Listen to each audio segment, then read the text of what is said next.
Hello, family. All right, glad to be back with you.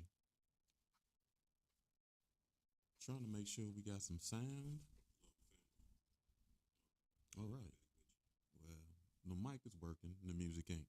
So I don't know what that's all about, but it's all gravy. We not gonna stress. All gravy.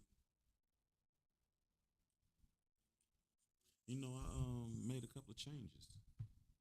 So normally I stream the Facebook horizontal, and it definitely has not been working. So excuse me, this time I did it vertical, and hey, they get the whole screen now.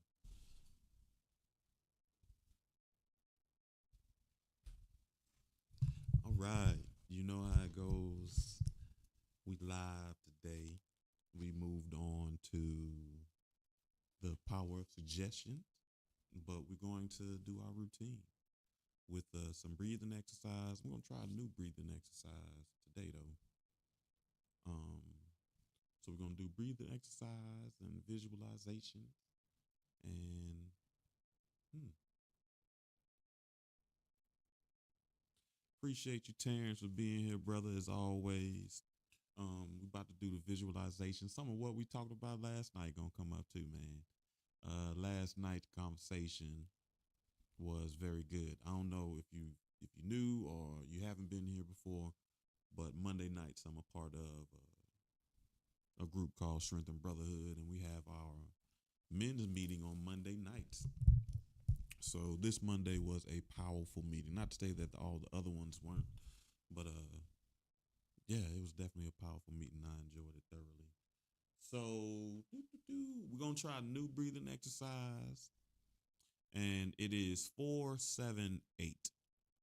This breathing exercise is fantastic for anxiety, and if you're struggling to get to sleep, right? So you do it in cycles, like you do it in sets, like you're lifting weights. So you do the set 478 four or more times. But since this is our first time, we're gonna do it 3 times, and that works well for us, right? So what you do is on my count of three, you breathe in for 4 seconds, you hold your breath for 7 seconds, then you breathe out for 8 seconds, right? This is good for anxiety again, and if you're struggling to go to sleep. Breathe in 4 seconds, hold it 7 seconds, breathe out 8 seconds. All right. My count of three. Make sure you're in a comfortable position. We'll take a little break in between them. Also, since it's our first time, but we're going to do it 3 times. 4, 7, 8. Right. My count of three. We start breathing in. 1, 2, 3. Breathe in. 1, 2, 3, 4. Hold it for 7 seconds. 1, 2, 3, 4, 5, 6, 7. Breathe out for 8. 1, 2, 3, 4, 5, 6, 7, 8. Yeah, it probably would have been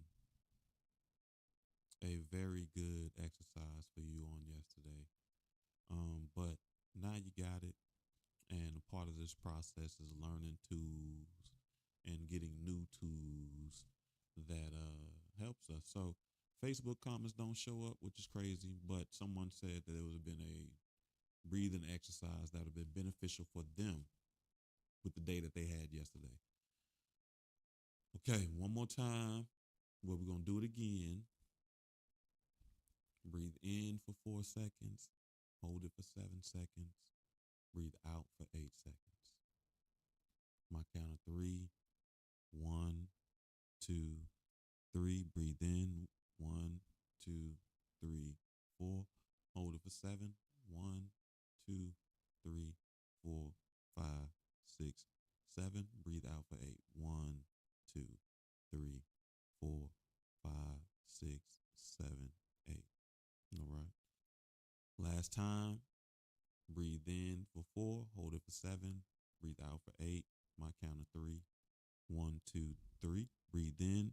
1, 2, 3, 4. Hold it for 7. 1, 2, 3, 4, 5, 6, 7. Breathe out for 8. 1, 2, 3, 4, 5, 6, 7, 8.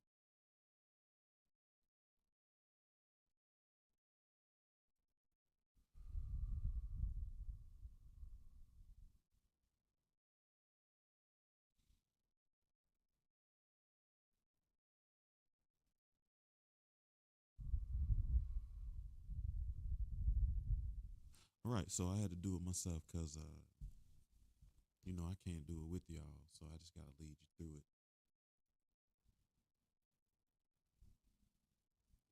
So now we're going to do a little visualization.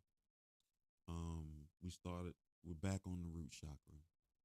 So we're cycling through our energy points again, and we are doing the root chakra. But something I want to establish, I feel like today's a good time, or this period, with all that's going on in the world, is a good time to recognize, and with the activity that we're going to do, that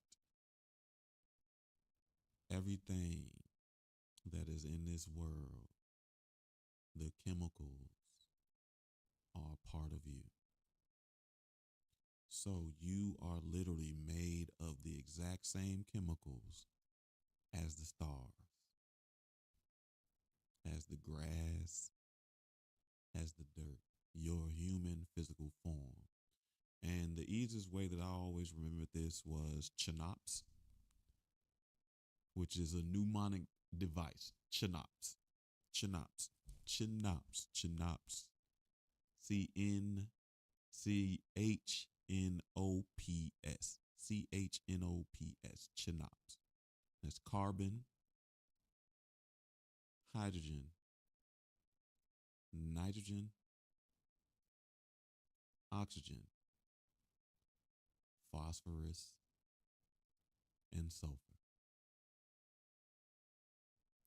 So, if you were ever curious of your direct connection to God and the universe, it is essentially written in your chemical makeup, right?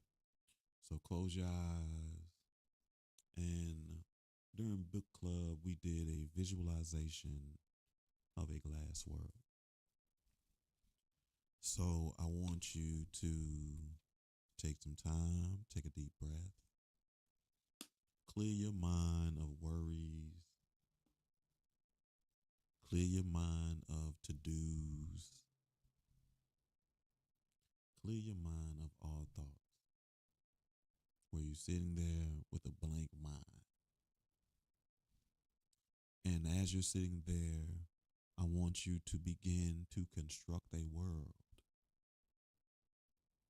all around you that is made of glass. The streets, the buildings, the people, the cars, the pets, the insects. And I want you to take time and back up in that space where you can visualize the world that you created from space. And you recognize this glass world, and you see the inhabitants of it moving about. And while you're there, I want you to take a look down at yourself and visualize you too made of glass. But as you look inside yourself, you see worlds that have been created that reside inside of you.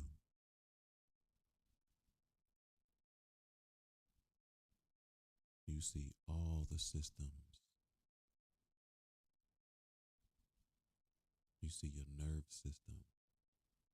You see the circulatory blood vessels moving through your body like people on their way to work, to home, to family and events. And as you recognize the worlds that reside within you, I want you to repeat after me and tell these worlds that reside within you these things, because this is what you will do to protect the worlds that reside inside of you and you, the world that you have created. I am safe and secure. I am grounded and centered. I am self-sufficient.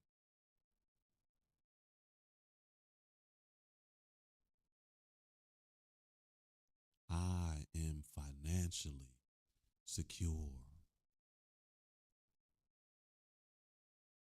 I love being in my body. I am safe and secure. I am grounded and centered. I am self-sufficient. I am financially secure. And I love being in my body. All right. So yeah, it is chnops. The S is sulfur, not sodium. You know sodium is in there, but sodium is a breakdown, a mixture of those chemicals right there. So chnops. And everything in the world is made up of the basic building blocks of life. Hey Kiki, glad to have you here. I hope you enjoyed your cruise. I got a lot of friends doing great things right now, traveling, and I love it for them. So I hope you had a blast on your cruise. I appreciate your time. If you stop through Lady Promoter, going through trying to make sure I do my shout outs before I get into the groove, right? So, all right, family. Um, Again tonight we're gonna talk about the power of suggestion. Let me move this over. I don't want to cover my whole face. I'm gonna switch that over there. Period. All right, family. So interesting things. Interesting things. It's been a well, I've talked to you all about how it's been a year. Now it's rolling into 2-3 years of confirmation and affirmation. And the last couple of weeks or so, it has been pretty much more of the same, right? So the biggest thing and probably the most obvious thing right now is I am back to wearing my contacts. So if you don't know, I've worn glasses all my life, and I generally wear glasses on this show, right? But if you've known me for a long time, you know I normally don't wear my glasses. I generally wear contacts, right? Oh man, you going to Sedona? That's what's up. Um, Arizona, if you can, and I know you're into this. If you can, Kiki, and you have the time and opportunity, I would follow. I would say follow your spirit and find someone who does some Reiki or something while you're out there, and have you a little spiritual ceremony. Arizona has a lot of good energy for that, for cleansing, which is which is probably why people have a varying thoughts and ideas of Arizona. But it's the huge amount of energy that you could tap into there. So check it out. Do your thing. But like I was saying, the probably the biggest thing that you can notice right now is I'm wearing my contacts, and I normally wear my contacts, but I haven't been wearing them lately for at least probably 6 to 7 months. Hey, I appreciate you, babe. Listen, your comments come up on the only well, it's just the Facebook profiles where the comments don't come up, man. I appreciate you, Terrence. But if you're on Twitch, if you're on I guess hmm, TikTok doesn't either. TikTok they be wanting you to pop out. So YouTube come up now. So you on there, you on the screen, you famous now, bro. I appreciate you, black man. Always love and respect. But I stopped wearing my contacts because the last prescription I had, my vision doesn't change that much, right? But they and both my eyes have pretty much been the same for at least 10 years now. But the last eye doctor I went to, he wound up, well, my prescription wound up being different for my eyes, right? And after wearing these contacts a while, I would notice I could see the difference. It would look like stair steps. So I could see a ton farther with one eye than the other. So my vision was stair steps. I'm like, listen, I don't know what this is doing to my eyes, but I don't want to go through this world looking at life through stairs, like everything in stair step. Like your car is the front half of your car is closer than the back half. Like the objects in mirror may appear closer, like the mirror on your car, which is crazy. So I wind up getting some contacts, new prescription, and the wildest thing about the prescription is now I guess I'm old enough to where I have to have multifocal lenses because that's what they call them now. And they are very adamant, and they being eye doctors are very adamant about calling them multifocal lenses because of how the patients respond to multi bifocals and the line bifocals, but they come in no line. So now I guess I'm old enough to need bifocals. But on my glasses, the glasses I've been wearing for the last year for you all, for the most part, have been bifocals. So it's not obvious that they're bifocals. But they make contacts in multifocal as well. So I got some multifocal contacts in, right? And let me tell you something. I've been wearing glasses and or contacts since about I say first grade. I ain't really had to start wearing them all the time to maybe fifth or sixth, and I didn't wear them all the time ever. Period. So I've been wearing them since about first grade, and for the first time in my life with these multifocal contacts, the world seems up close and personal.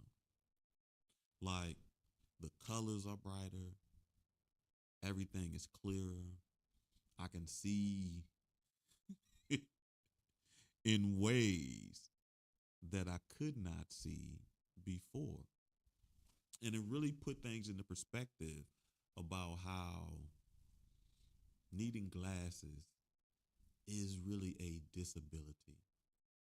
And I majored in education and I work with children.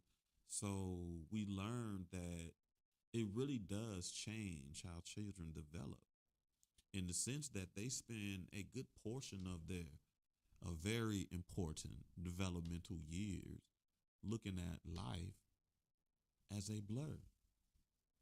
And now with these contacts and these multifocal contacts, I'm seeing life clearer than I've ever seen it before. It really puts that into perspective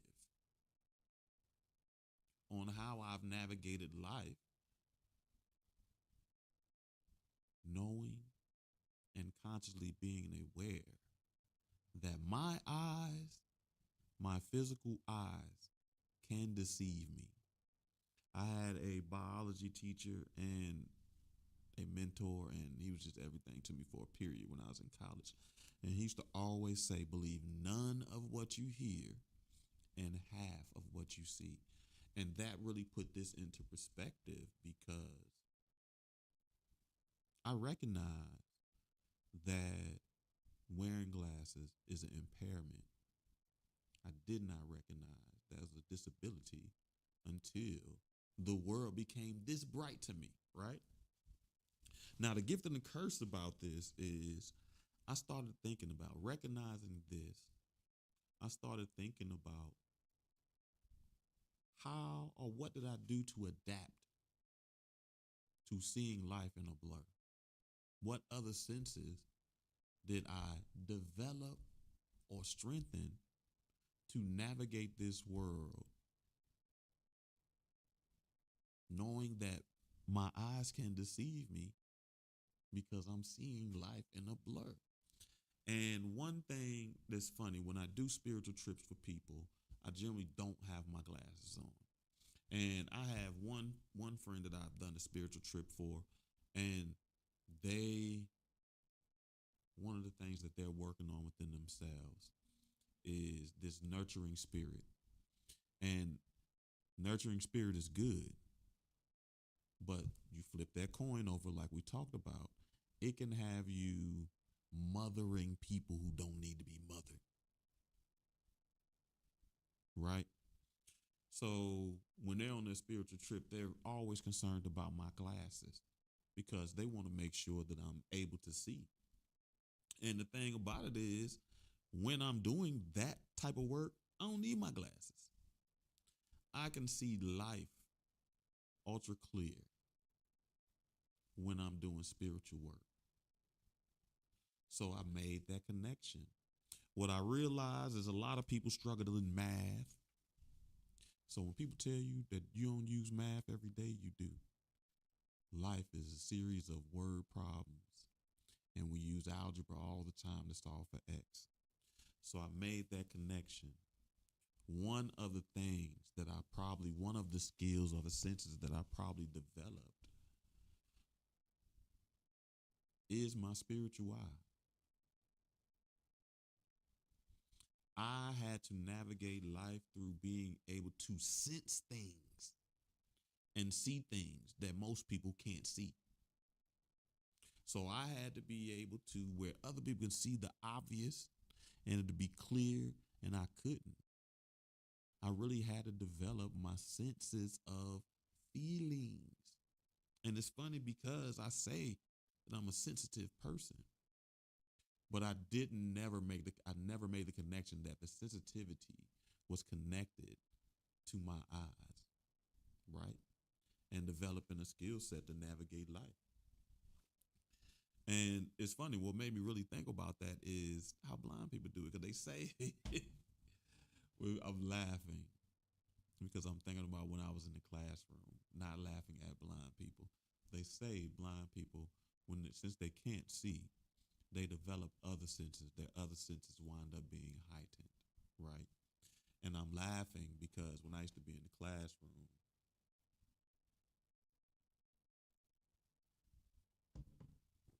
children can be interesting. But man, them kids used to work me.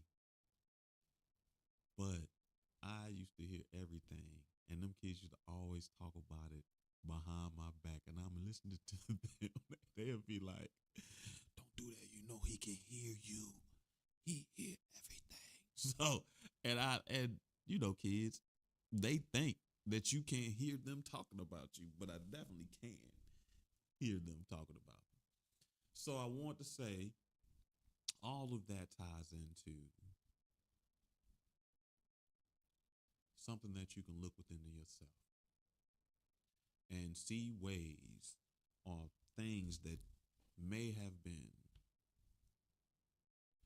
physical roadblocks and how you have spiritually adapted to them to navigate this world in a righteous manner, right? not trauma, not the trauma steps that we take, but to navigate this world, ooh, excuse me, in a righteous manner. So now to this power of suggestion. We talked about what were we talking about last week? Trauma. Did we talk about trauma? Yeah, trauma. So now we're talking about the power of suggestion. So we always start these series off with a simple definition. And for suggestion, we're going to use the simple definition of just an idea of words given to another person or being. That's simple.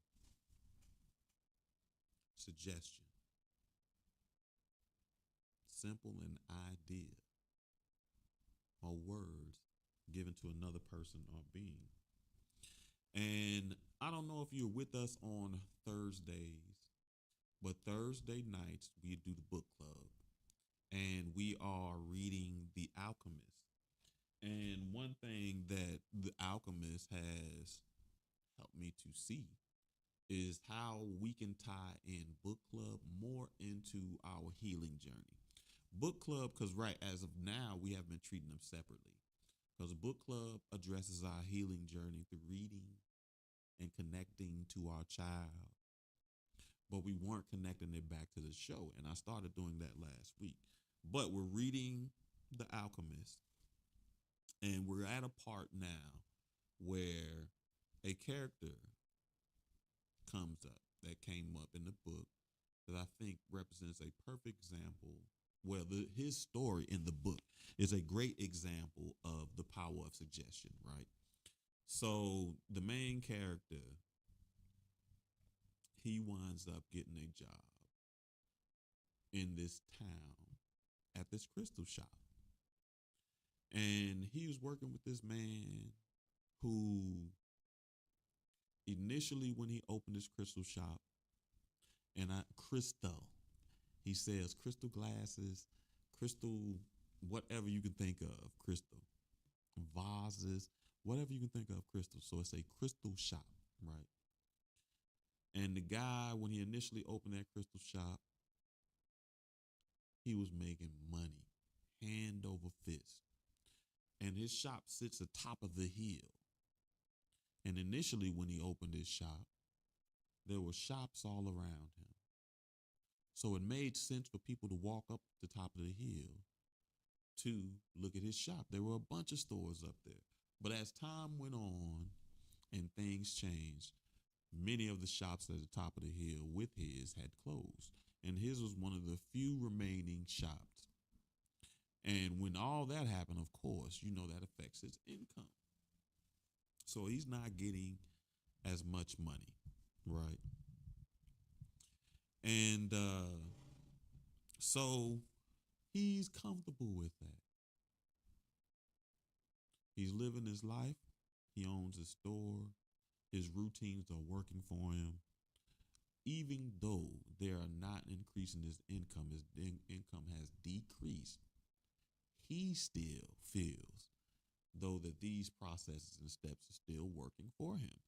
So fast forward, main character gets a job. He winds up seeing the crystal store. And he says to the man that he'll clean the crystal in the store. The man wasn't even cleaning the crystal anymore.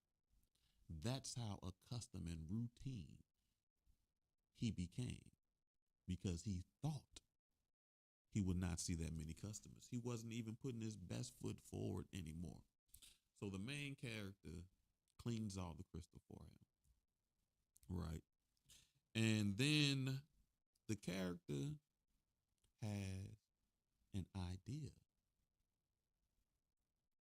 He notices the glass that they have.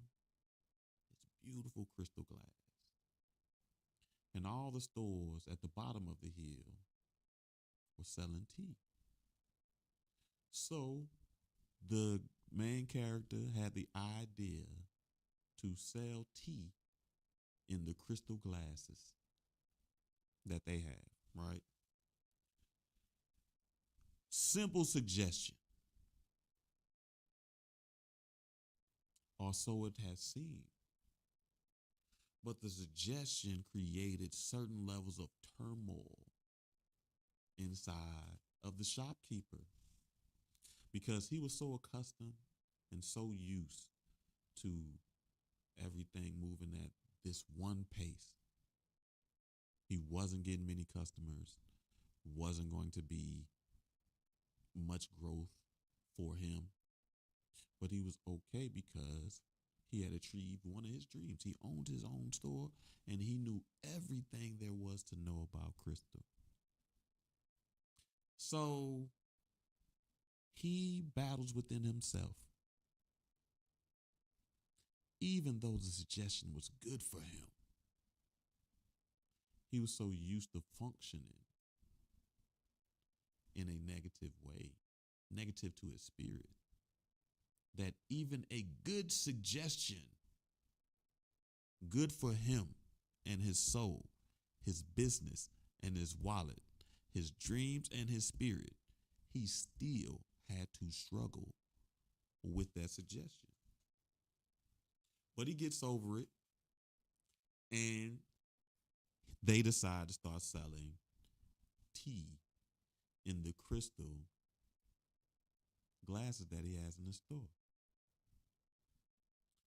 And that simple thing changed the dynamic of the store. He started getting all type of foot traffic. He was making all types of money. His life changed because he was willing to accept a suggestion that was good for his spirit. And that boy did it twice.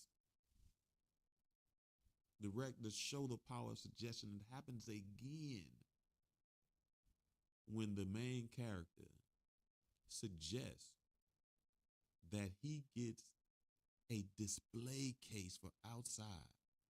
And you know what happened? That same conflict. He has never, ever, ever, ever had a display case outside. And it is his duty to protect the world he has created that is made of crystal.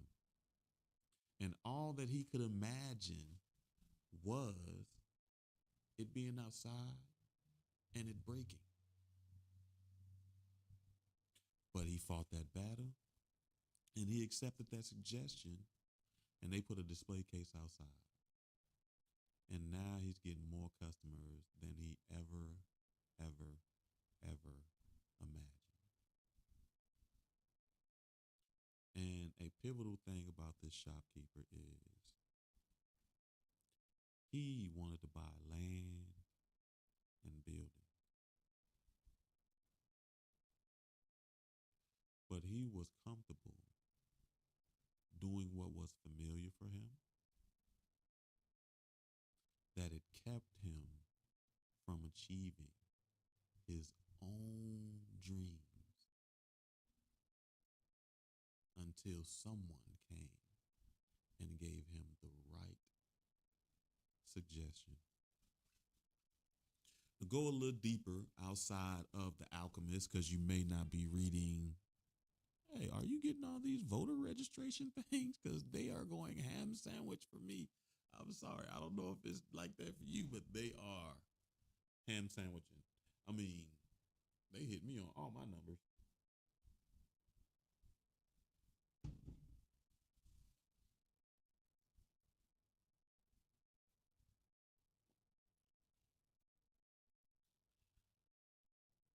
A great example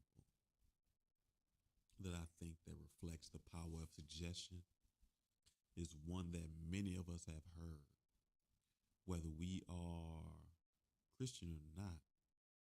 Everybody is very familiar with the story of Adam and Eve.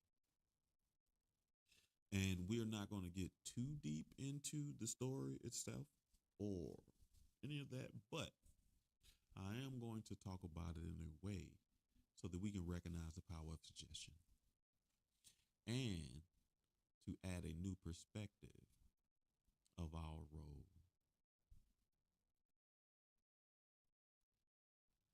So there are generally two, depends on what story resonates with your spirit. But there are two main stories on how Adam and Eve came to be.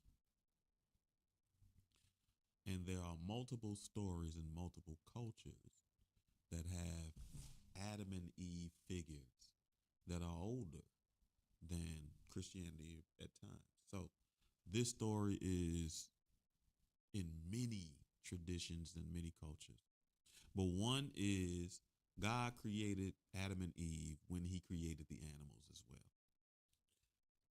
And he pretty much sent them off and was like, hey, excuse me, oh God. You know what? I forgot the bowl family. Anyway, so he created them all and sent them out. It's like, hey, go name these animals and everything in the garden. Then it's the other story. And this is the story that I think that shows the power of suggestion. It's the story where God created man first, Adam.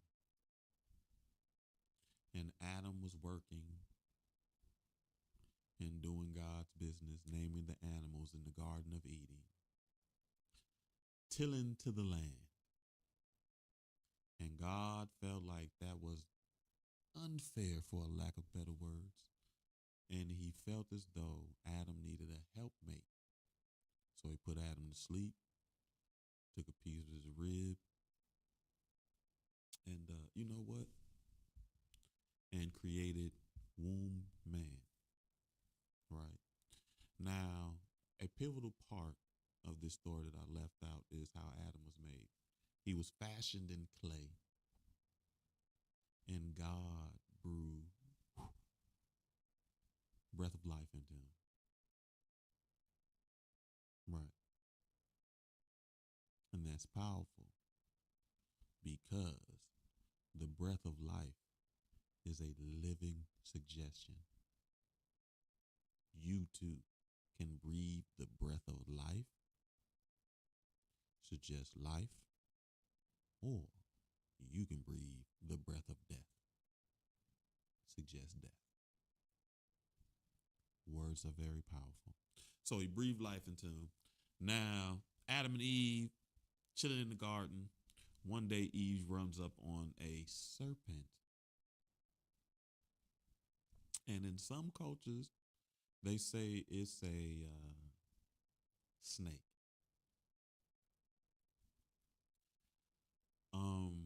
But we're going to say serpent because you can imagine whatever it wanted to be.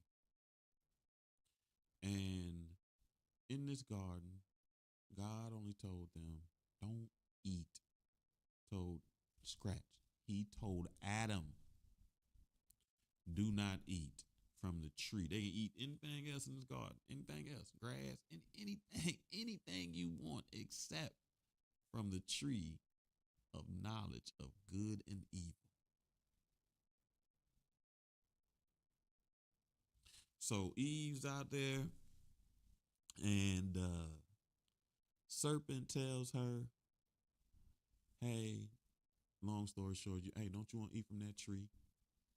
And she was like, nah, God said we die if we eat from that tree.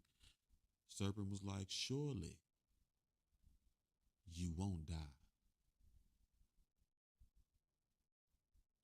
That simple suggestion, that simple thought changed the trajectory. And she listened. And she ate of the tree, an apple off the tree. And she shares with Adam, and Adam eats.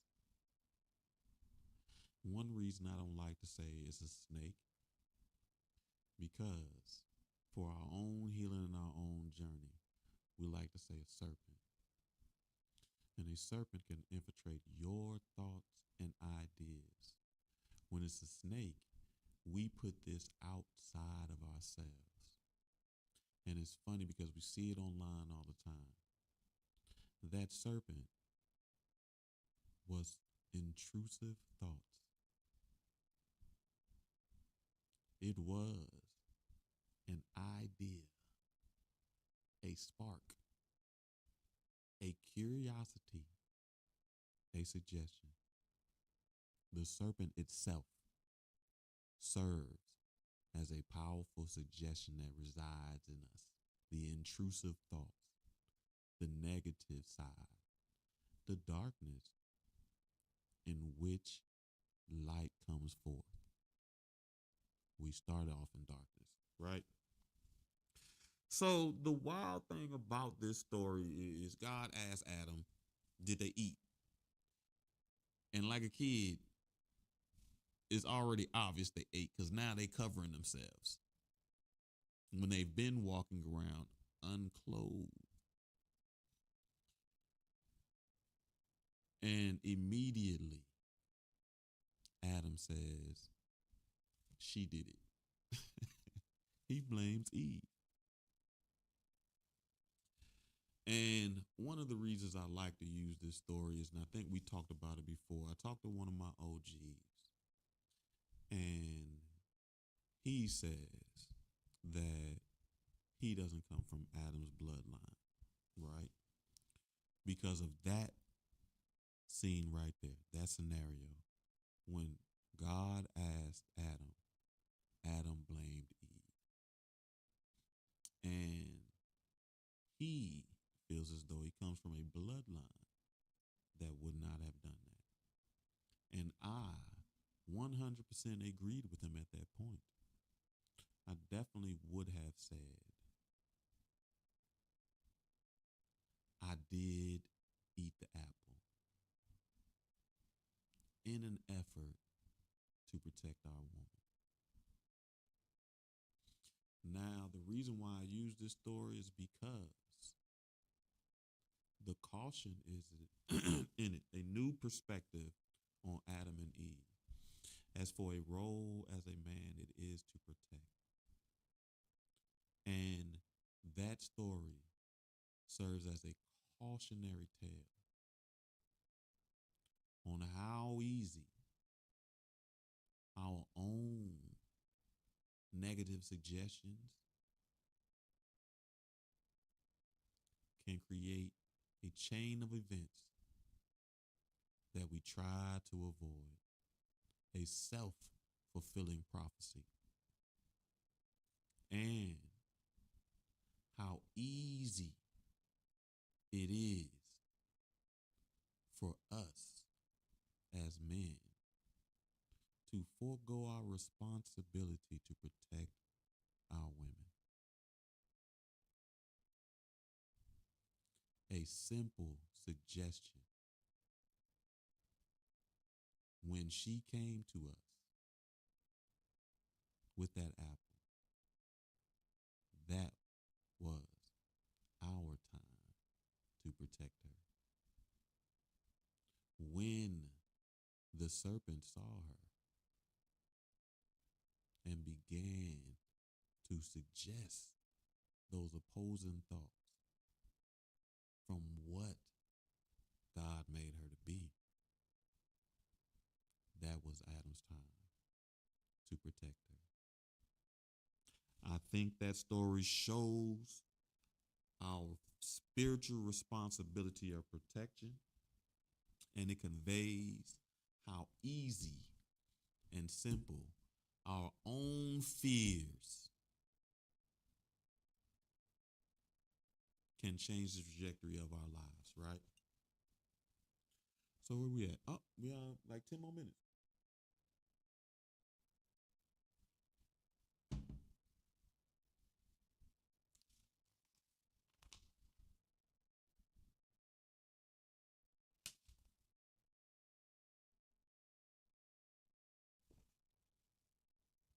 Another powerful suggestion is signs and omens,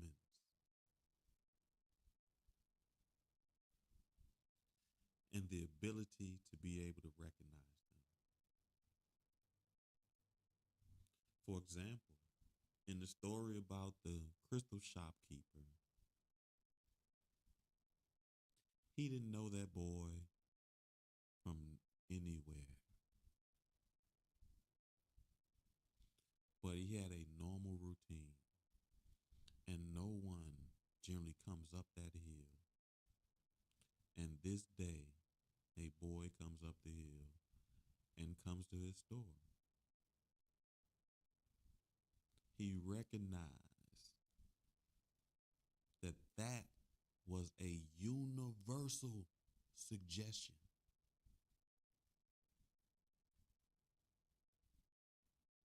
God, the ancestors, the universe was placing someone in his routine that could change his life forever.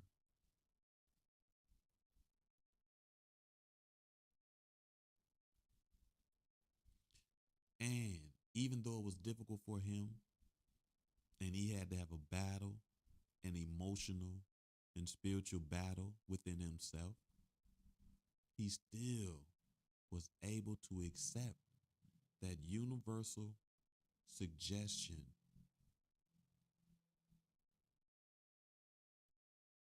and it changed his life.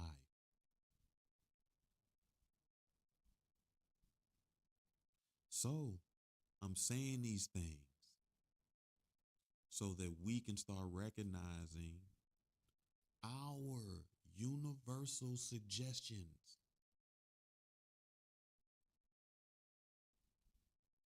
Things, peoples, events will come to help move us along our path.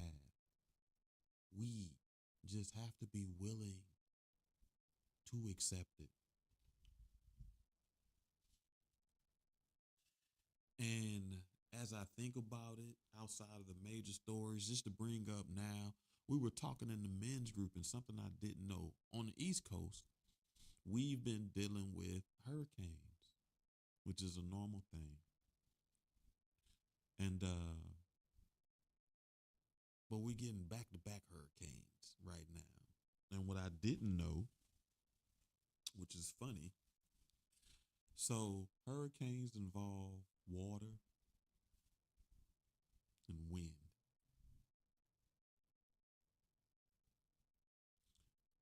And I didn't know this because it really isn't. I don't really watch the news like that anyway. Yeah, but it ain't on my For You page either because my For You page is mostly kitty cats. But in California, they are experiencing earthquakes almost every single day right now.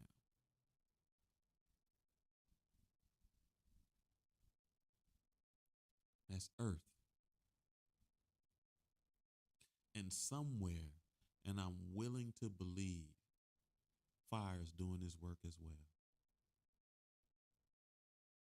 Because I didn't know Earth was doing this work in California until I spoke with somebody living through it.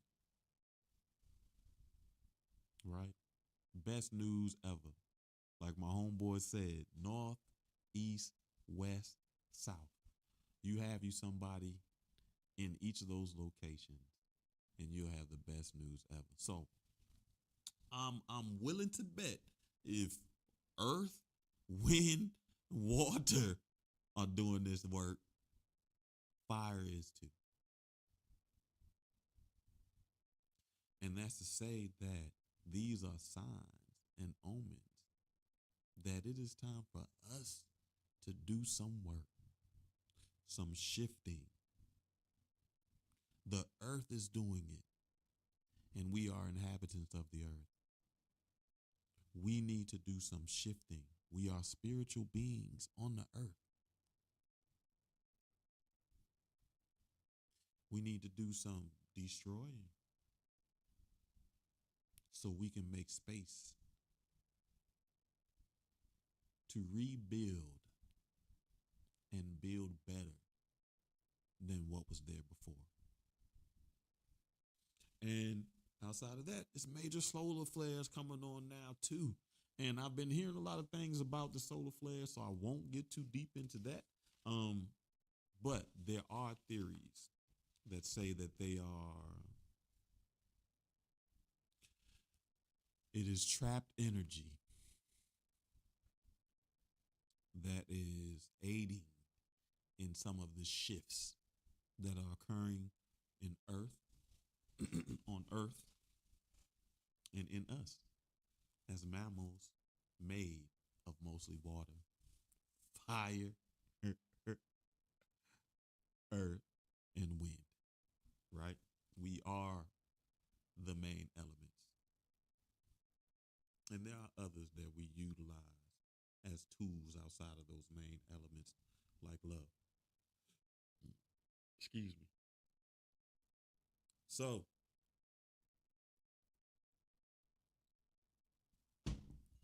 recognize your signs and omens.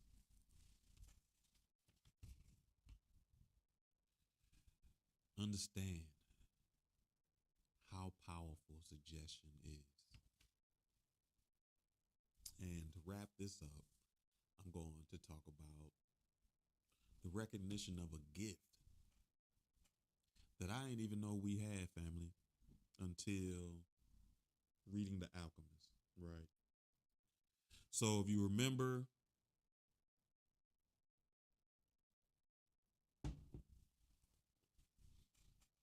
in The Alchemist, there's a point in the story where the main character goes to get his dreams read. And it's funny because after seeing that and hearing that interaction between him and the woman, I realized that that's something that I'm going to go ahead and start tapping into a little bit more. Because, listen, even how I do this Reiki and I use tools and helpers, it comes to dreams, I don't need nothing. And if it's not specific to you, I can definitely tell you what it dreams, what it means, right? So he goes to the gypsy to have his dream read. And he winds up asking her a very interesting question. And, he's wondering if she can read dreams, why ain't she rich? Right? And she replies,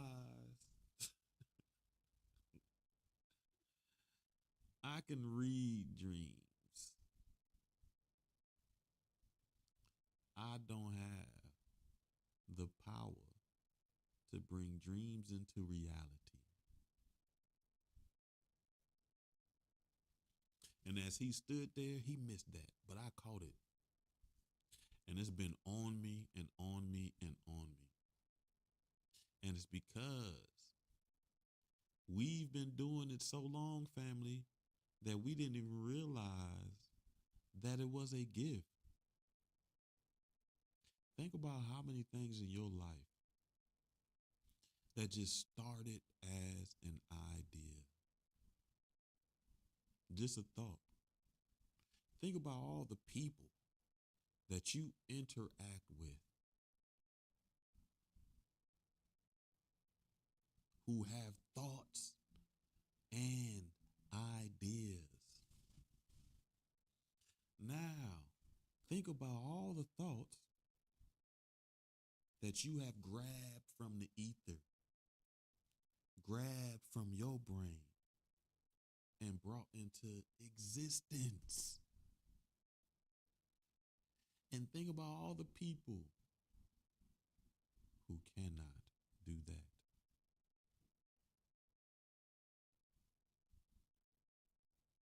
This show, family, serves as a perfect example of a skill where we grab from the ether, had a thought and idea, and now we see it in real life. Think about that. You have the ability to make dreams real. Because ultimately, the power of suggestion is that thought and idea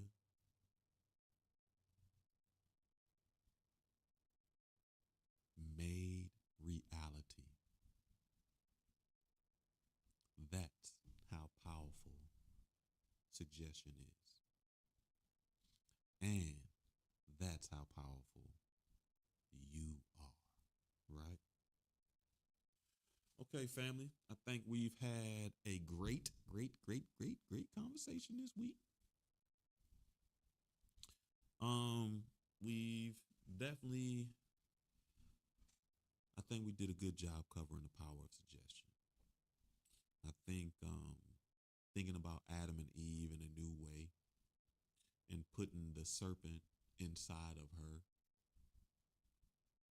as a idea, as a thought, as a suggestion. Thinking about how Adam missed his opportunity to do as God commanded, as the universe needed, because of his own fears and thoughtful suggestions and fearful suggestions. And we talked about the crystal shop owner who, although as difficult as it was for him to change and make adjustments, he too was affected by the power of suggestion, and it changed his life. Down to the gypsy who recognized that she does not have the ability to make dreams reality, and help us recognize that we do. So we're gonna switch cameras. I hope y'all enjoyed this week. Remember Chinops, a mnemonic device. I'm tripping on that because I can't believe you don't even understand, family. I literally passed a test in school because of mnemonic devices. So I'm king mnemonic device when it comes to that. Sherry, I didn't know you was on TikTok. I'm sorry. Happy birthday. We missed you too. We didn't get to give Sherry, one of our family, a happy birthday. I really need these I need TikTok and Facebook to get it together so these comments can show for everybody, right? But I appreciate you. Happy belated again, Sherry. Thursday, hope to see you for book club. We will continue reading The Alchemist. And if not, we'll see you Tuesday for Soul Swami Live. And randomly on the weekend, if you into that, you might be able to catch me doing some gaming. But my gaming is not on Facebook. It is only on Twitch. The scratch. It's on TikTok, Twitch, and YouTube. So you have to follow me on one of those if you want to see some good gaming. Xbox King. But I love you, family. Gonna take you out with a little bowl ring since we ain't get it this week. Get it to start. Ooh, God, excuse me. Listen, this TV have me gassy.